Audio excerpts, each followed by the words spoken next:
भक्तों, साल की सबसे प्रमुख और पवित्र एकादशी, जिसे देव उठनी एकादशी कहा जाता है, हम सभी के बीच आ रही है। 24 एकादशियों में इसे सबसे श्रेष्ठ माना जाता है, क्योंकि यह दिन विशेष फलदायी और शुभकारी होता है। इस दिन किए गए उपायों का प्रभाव हमारे जीवन में सकारात्मक बदलाव लाता है और नई राहें खोलता है। भक्तों, देव उठनी एकादशी की रात को तुलसी पर एक खास चीज अवश्य बांधनी चाहिए। इसके साथ ही गौ माता को कुछ विशेष खिलाना अत्यंत लाभकारी माना गया है। हम आपको बताएंगे कि जो भक्त इस दिन एक विशेष सामग्री का उपयोग करते हैं, उनके घर में सदैव धन, सुख और समृद्धि का वास होता है और उनकी हर इच्छा पूर्ण होती है। अगर आप इस वीडियो को अंत तक देखते हैं तो आपका दुर्भाग्य समाप्त हो सकता है। भक्तों, इस देव उठनी एकादशी के हर पहलू पर हम आपको पूरी जानकारी देंगे, इसलिए वीडियो को पूरा देखें। अधूरी जानकारी कई बार नुकसानदायक साबित होती है, तो भक्तों, यह वीडियो अंत तक देखने से ही आपको संपूर्ण लाभ मिलेगा। अब आइए सबसे पहले जानते हैं कि इस वर्ष देव उठनी एकादशी की तिथि और समय क्या है। हर साल कार्तिक मास के शुक्ल पक्ष की दशमी के अगले दिन यह एकादशी मनाई जाती है। इस साल यह पावन दिन 12 नवंबर 2024 को है। इस बार का संयोग खास है, क्योंकि हर्षण योग और सर्वार्थ सिद्ध योग इस दिन बन रहे हैं, जो भगवान विष्णु की पूजा के लिए अत्यंत शुभ माने गए हैं। विष्णु जी और माता लक्ष्मी की साथ में पूजा करने से वैवाहिक जीवन में सुख, शांति और समृद्धि आती है। हिंदू धर्म में देव उठनी एकादशी का बहुत महत्व है, क्योंकि इस दिन भगवान विष्णु 4 महीने की योग निद्रा से जागते हैं। उनके जागने के बाद सभी मांगलिक कार्य जैसे विवाह, सगाई, मुंडन आदि पुनः आरंभ हो जाते हैं। इसे देवोत्थान और देव प्रबोधिनी एकादशी भी कहा जाता है। इस दिन विष्णु जी की पूजा पूरी विधि विधान से करनी चाहिए, जिससे वे प्रसन्न होते हैं। अब जानते हैं देव उठनी एकादशी की पूजा विधि के बारे में। देव उठनी एकादशी की तिथि 2024 में कार्तिक माह के शुक्ल पक्ष की एकादशी तिथि की शुरुआत 11 नवंबर को शाम 6:56 से होगी और इसका समापन 12 नवंबर को दोपहर 4:04 पर होगा। इस दिन केवल जल या फलाहार का उपवास रखें। यदि आप रोगी, वृद्ध या व्यस्त व्यक्ति हैं तो केवल एक समय भोजन कर सकते हैं। इस दिन चावल और नमक का सेवन न करें। भगवान विष्णु या अपने इष्ट देव की उपासना करें और तामसिक आहार जैसे प्याज, लहसुन, मांस, मदिरा या बासी भोजन से परहेज करें। ओम नमो भगवते वासुदेवाय नमः मंत्र का जाप करें। इस दिन गन्ने का मंडप बनाएं और बीच में चौक तैयार करें। चौक के मध्य में भगवान विष्णु का चित्र या मूर्ति रख सकते हैं। चौक के साथ ही भगवान के चरण चिन्ह बनाएं, जो ढके रहने चाहिए। भगवान को गन्ना, सिंघाड़ा, फल और मिठाई अर्पित करें। फिर घी का दीपक जलाएं और इसे रात भर जलने दें। भोर में भगवान के चरणों की पूजा कर उन्हें स्पर्श कर जगाएं, कीर्तन करें, व्रत कथा सुनें और इसके बाद सभी मांगलिक कार्य शुरू करें। कहते हैं कि भगवान के चरणों का स्पर्श कर मांगी गई मनोकामनाएं पूर्ण होती हैं। भगवान विष्णु के योग निद्रा से जागने के बाद उनके शालिग्राम रूप का तुलसी से विवाह कराया जाता है। भगवान विष्णु को तुलसी अति प्रिय है और इस दिन तुलसी अर्पित करने से उन्हें प्रसन्न किया जा सकता है। इसके पीछे प्रकृति का संरक्षण और वैवाहिक सुख की भावना होती है। इसे करने वाले को वैवाहिक सुख प्राप्त होता है। एकादशी के दिन यथाशक्ति अन्न दान करें, परंतु किसी और का दिया अन्न ग्रहण न करें। अगर निराहार व्रत रखना संभव न हो तो एक बार भोजन करें। इस दिन दूध या जल का सेवन कर सकते हैं। उपवास में शकरकंद, कुत्तू, नारियल, काली मिर्च, सेंधा नमक, दूध, बादाम और अदरक का सेवन कर सकते हैं। दशमी के दिन मांस, लहसुन, प्याज, मसूर की दाल जैसे निषेध पदार्थों का सेवन न करें। एकादशी के दिन लकड़ी का दातुन न करें। वृक्ष से पत्ता न तोड़ें। स्वयं गिरा हुआ पत्ता लेकर प्रयोग करें। नींबू, जामुन या आम के पत्ते चबाकर अंगुली से कंठ साफ करें और यदि यह संभव न हो तो पानी से 12 बार कुल्ले कर लें। इस दिन गाजर, शलजम, गोभी, पालक आदि का सेवन न करें। श्री विष्णु की पूजा में मीठा पान चढ़ाया जाता है, लेकिन स्वयं पान न खाएं। फलों में केला, आम, अंगूर, बादाम आदि अमृत फलों का सेवन करें और सूखे मेवे जैसे बादाम, पिस्ता आदि का सेवन कर सकते हैं। इस पावन एकादशी तिथि पर जौ, बैंगन और सेम की फली खाने से बचना चाहिए। इस दिन सात्विक भोजन का सेवन करें और मांस, शराब या किसी भी नशीले पदार्थ का उपयोग न करें। हर चीज को भगवान को अर्पित करके और तुलसी दल के साथ ही ग्रहण करना चाहिए। इस दिन भगवान विष्णु निद्रा से जागते हैं और इसके साथ ही सभी शुभ कार्यों की शुरुआत होती है। मान्यता है कि देव उठनी एकादशी पर दोपहर में सोना नहीं चाहिए। धार्मिक मान्यताओं के अनुसार इस दिन भगवान विष्णु की भक्ति में लीन रहना चाहिए। इस दिन चावल और उससे बनी चीजें नहीं खानी चाहिए, क्योंकि माना जाता है कि चावल खाने से मन और शरीर स्थिर नहीं रहते हैं। लहसुन और प्याज का सेवन भी न करें, क्योंकि ये तामसिक भोजन में आते हैं। यदि आप व्रत नहीं भी कर रहे हैं तो कोशिश करें कि सात्विक भोजन ही लें। व्रत करने वालों को किसी के प्रति द्वेष नहीं रखना चाहिए और न ही किसी से विवाद करना चाहिए।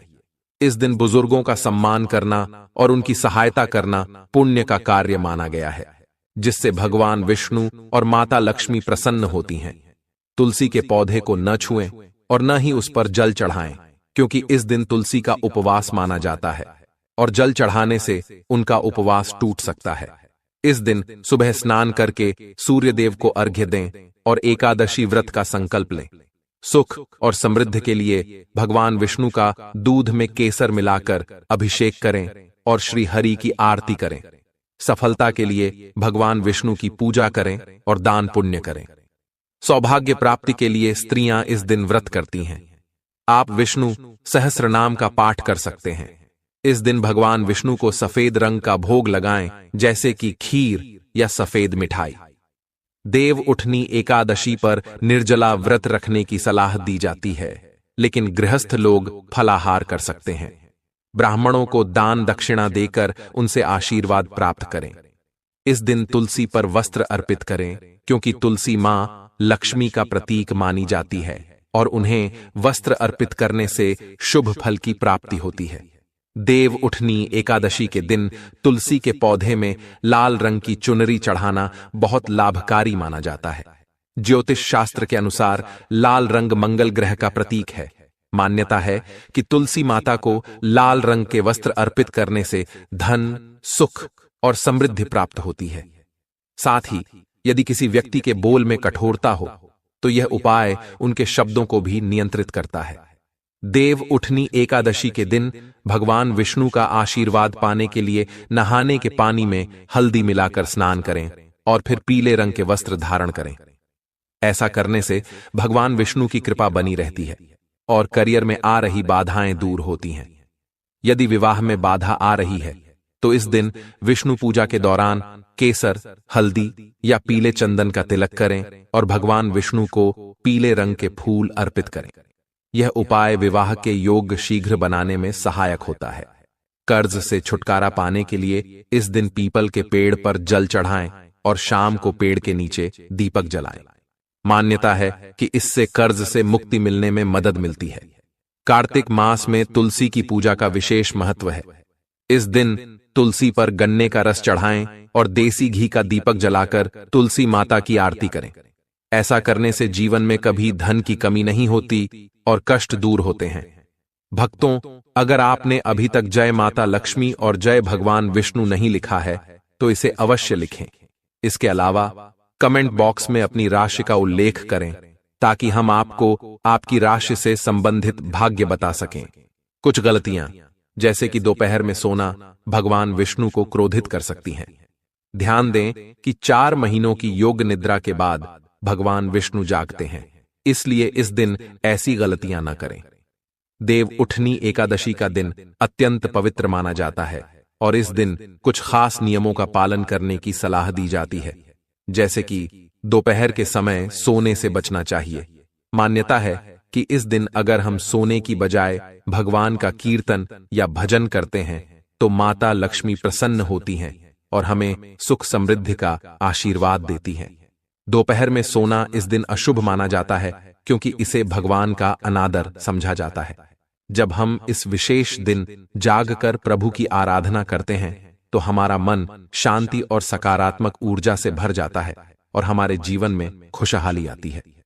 पौराणिक कथाओं में बताया गया है कि एकादशी के दिन चावल खाना वर्जित होता है। ऐसा माना जाता है कि इस दिन चावल का सेवन करने से व्यक्ति अगले जन्म में रेंगने वाले जीव का रूप धारण करता है। इसलिए इस पावन दिन पर चावल, मांस, मदिरा, लहसुन और प्याज जैसी चीजों से परहेज करना चाहिए। यह केवल धार्मिक नियम नहीं है, बल्कि हमारे मन और शरीर को शुद्ध रखने का एक माध्यम भी है, जिससे हम भगवान के प्रति अपनी भक्ति और आस्था को अधिक गहरा बना सकें।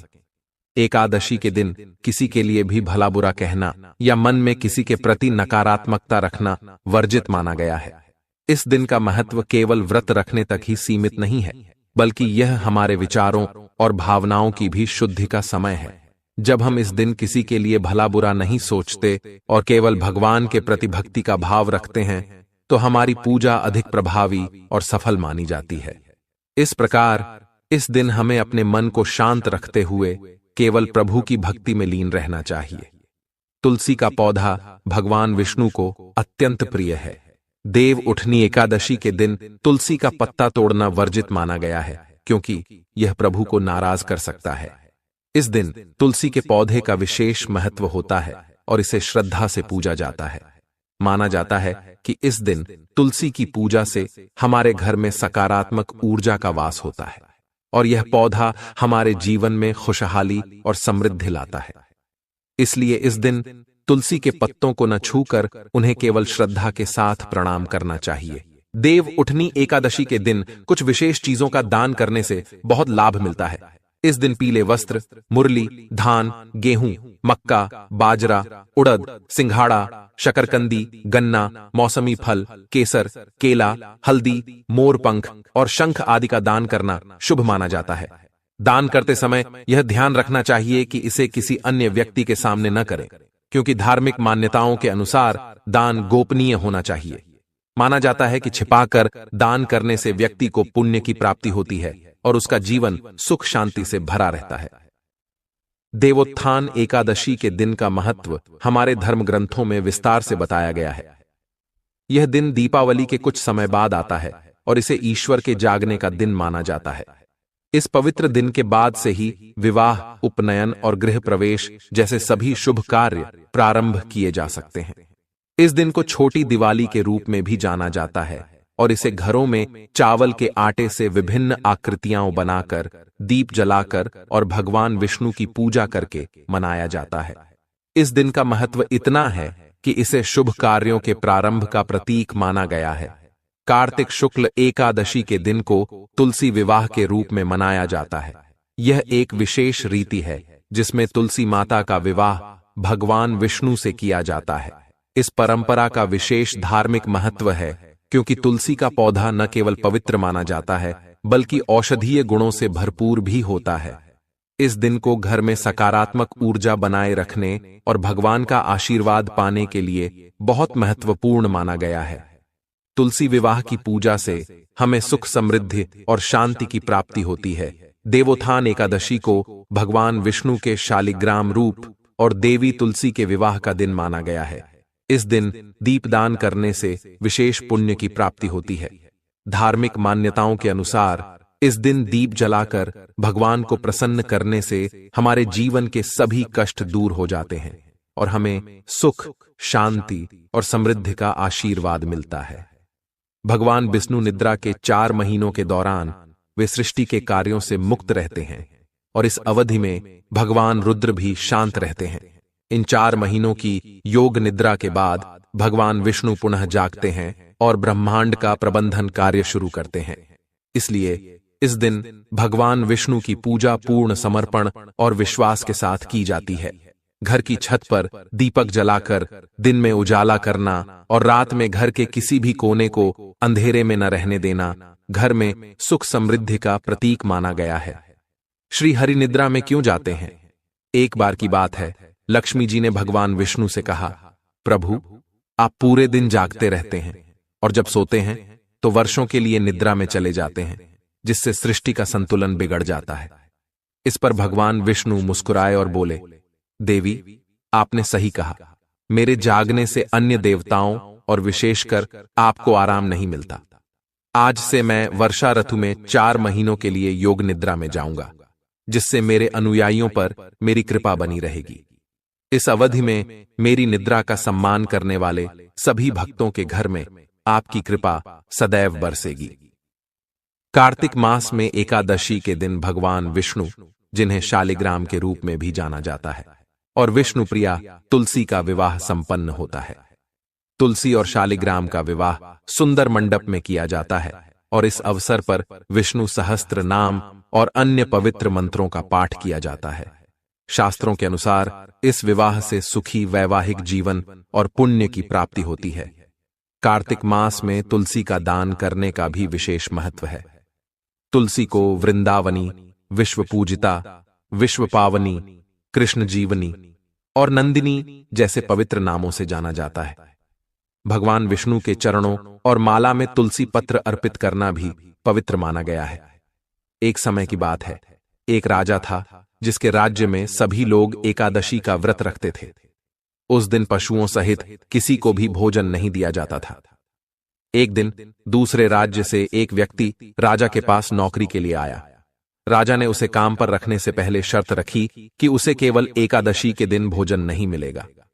व्यक्ति ने यह शर्त मान ली, लेकिन एकादशी के दिन जब उसे सिर्फ फल दिए गए तो उसने फल लेने से इनकार कर दिया और राजा से भोजन की मांग की। राजा ने उसे शर्त याद दिलाई, फिर भी वह भूख के कारण खाने के लिए आग्रह करता रहा। इसलिए राजा ने उसे आटा, दाल, चावल आदि दे दिए। राजा से भोजन प्राप्त करने के बाद उस व्यक्ति ने नदी में स्नान किया और खाना बनाना शुरू किया। खाना तैयार होने पर उसने भगवान को बुलाना शुरू किया। उसकी पुकार पर भगवान पीतांबर धारण कर चतुर्भुज रूप में प्रकट हुए और प्रेम पूर्वक उसके साथ भोजन करने लगे। भोजन के बाद भगवान वहीं रुक गए और वह व्यक्ति अपने काम पर लौट गया। 15 दिन बाद फिर एकादशी आने पर उस व्यक्ति ने राजा से दुगनी मात्रा में भोजन देने की प्रार्थना की। जब राजा ने इसका कारण पूछा तो उसने कहा कि भगवान भी उसके साथ भोजन करते हैं, इसलिए एक व्यक्ति के हिस्से का खाना दोनों के लिए पर्याप्त नहीं होता। राजा को यह सुनकर बहुत आश्चर्य हुआ और वह विश्वास करने को तैयार नहीं था कि भगवान सच में उसके साथ भोजन करते हैं। राजा ने कहा कि वह भी एकादशी का व्रत रखते हैं, भगवान की पूजा करते हैं, लेकिन भगवान कभी उनके सामने प्रकट नहीं हुए। यह सुनकर उस व्यक्ति ने कहा कि यदि राजा को विश्वास नहीं है तो वे उसके साथ चल सकते हैं और पेड़ के पीछे छिपकर सब कुछ देख सकते हैं। राजा ने उसकी बात मान ली और दोनों नदी के किनारे जाकर एक पेड़ के पीछे छिप गए। हमेशा की तरह उस व्यक्ति ने खाना पकाया और भगवान को पुकारना शुरू किया, लेकिन इस बार भगवान नहीं आए। अंत में उस व्यक्ति ने भगवान से विनती की कि यदि वे नहीं आए तो वह नदी में कूदकर अपनी जान दे देगा। तब भी भगवान प्रकट नहीं हुए और वह व्यक्ति सच में नदी में कूदने के लिए चल पड़ा। उसकी दृढ़ निष्ठा को देखकर भगवान तुरंत प्रकट हो गए और उसे ऐसा करने से रोका। इसके बाद भगवान ने उसके साथ भोजन किया और फिर उसे अपने विमान में बिठाकर अपने धाम ले गए। यह देख राजा को एहसास हुआ कि व्रत का असली अर्थ मन की शुद्धि में है और जब तक मन शुद्ध नहीं होता उपवास का कोई लाभ नहीं है। इस सीख से राजा ने भी शुद्ध मन से व्रत करना शुरू किया, जिससे अंत में उन्होंने स्वर्ग को प्राप्त किया। एक समय की बात है, एक राजा के राज्य में सभी लोग आनंद पूर्वक रहते थे। उसके राज्य में किसी भी प्रकार का अन्न या खाद्य पदार्थ नहीं बेचा जाता था, केवल फल ही बेचे जाते थे। एक दिन भगवान ने उनकी परीक्षा लेने का निर्णय किया और स्वयं एक सुंदर कन्या का रूप धारण कर मार्ग में बैठ गए। उसी समय राजा वहां से गुजर रहे थे। उन्होंने उस कन्या को देखा और आश्चर्य से पूछा, तुम कौन हो और यहां क्यों बैठी हो? उस सुंदर महिला ने कहा, मैं बेसहारा हूं और इस शहर में मेरी कोई पहचान न होने के कारण मैं किसी से मदद नहीं मांग सकती हूं। राजा उस महिला के सौंदर्य से प्रभावित होकर बोले, तुम मेरे महल में रानी बनकर क्यों नहीं रहती? तब उस सुंदर महिला ने कहा, मैं तभी आपकी बात मानूंगी जब आप अपनी सभी जिम्मेदारियां मुझे सौंप देंगे और राज्य के सभी अधिकार मुझे दे देंगे। साथ ही आपको वही खाना खाना होगा जो मैं बनाऊंगी। राजा ने अपनी आसक्ति के कारण उसकी सभी शर्तें मान ली। अगले दिन एकादशी थी और रानी ने बाजार में खाना बेचने का आदेश दिया। उसने मछली और मटन पकाकर राजा से खाने को कहा। राजा ने यह देखकर कहा कि एकादशी पर वे केवल फल खाएंगे। इस पर रानी ने उन्हें उनके वादे की याद दिलाई और कहा, या तो आप यह भोजन करें या मैं आपके बड़े बेटे का सिर काट दूंगी। इस स्थिति में राजा ने अपनी समस्या अपनी अन्य रानी से साझा करने का निर्णय लिया और स्थिति स्पष्ट की। महारानी ने उन्हें सलाह दी कि वे अपने सदाचार और नैतिकता का सम्मान करें और अपने बेटे का बलिदान दें। इस पर बेटे ने अपनी मां की आंखों में देखकर इस बलिदान का कारण पूछा। सब कुछ जानने के बाद उसने अपने सिर का बलिदान देने के लिए सहमति दी और कहा कि सदाचार और नैतिकता का सम्मान करना चाहिए। राजा की इस सहमति पर भगवान विष्णु प्रकट हुए और कहा, मैं आपके मूल्यों से प्रभावित हूं, आप मुझसे कोई भी आशीर्वाद मांग सकते हैं। तब राजा बोले, भगवान, आपकी दया से हमारे पास सब कुछ है, हम केवल आपके मार्गदर्शन की अभिलाषा रखते हैं। यह कहने के बाद राजा ने अपने पुत्र को सौंप दिया और उसका पुत्र दिव्य लोक की ओर चला गया। भक्तों, यदि आप अब तक वीडियो देख रहे हैं तो जय मां लक्ष्मी अवश्य लिखें और ज्ञानवर्धन टेल्स चैनल को सब्सक्राइब करें। इस एकादशी पर गौ माता को रोटी पर गुड़ रखकर अवश्य खिलाएं। कहा जाता है कि इससे हमारे सभी पाप, दुख, दर्द समाप्त हो